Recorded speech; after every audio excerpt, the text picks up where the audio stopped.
Want to know how to scare off buyers in record time? Just make one of these 10 common mistakes.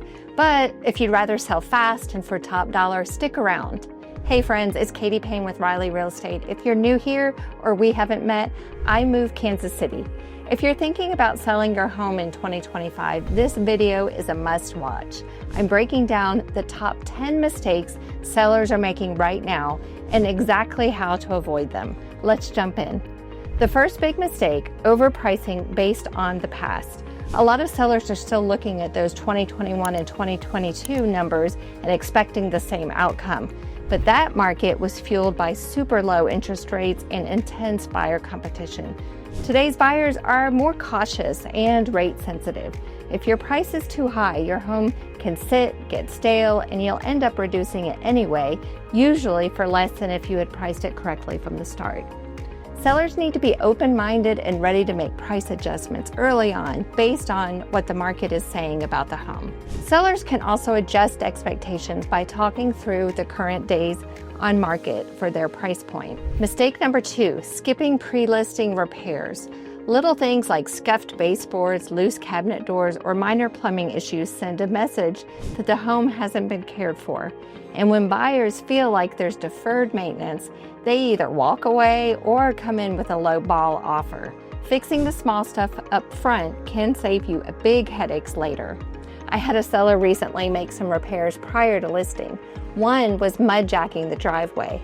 It would have been the first thing buyers saw when walking up to the front door. Buyers will mentally calculate how many repairs they're willing to take on. Oftentimes, it's 3 strikes and the house is out.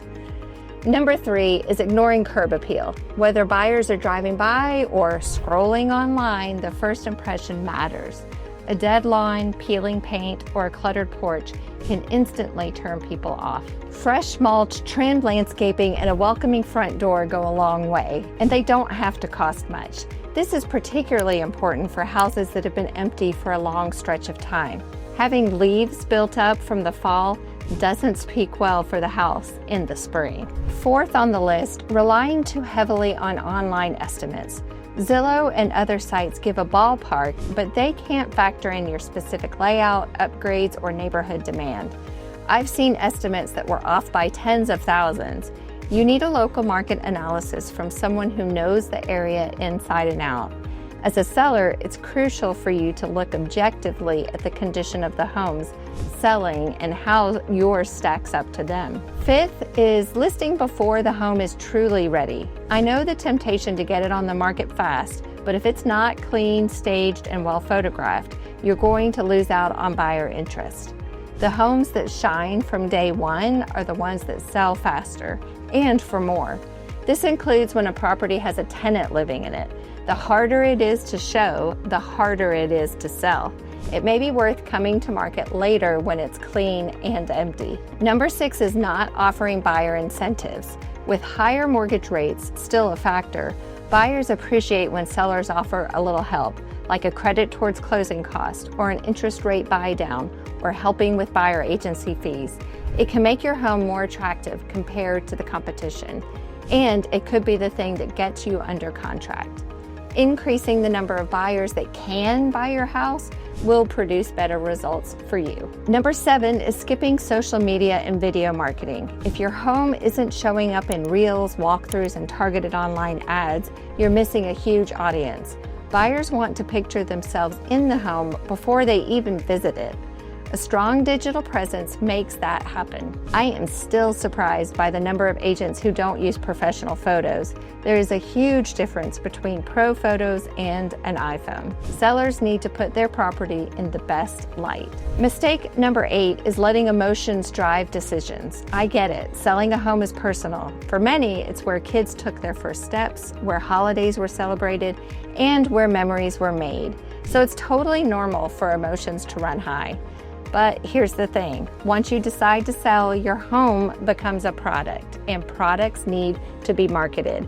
priced, and negotiated without emotion. One of the most common emotional mistakes I see is rejecting strong offers just because they came in a little under list price. Some sellers take it as an insult instead of an opening to negotiate. But in today's market, the first offer is often the best offer, and a counter can turn it into a win.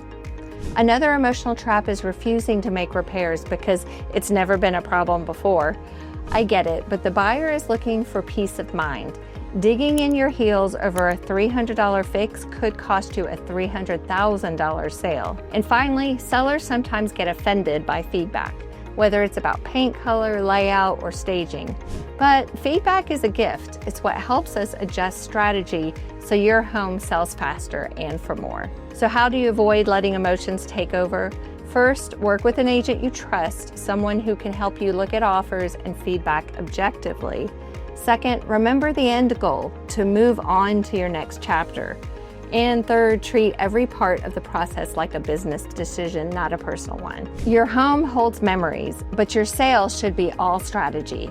Ninth is choosing the wrong agent. It's not just about who charges the lowest commission, it's about who brings the strongest plan.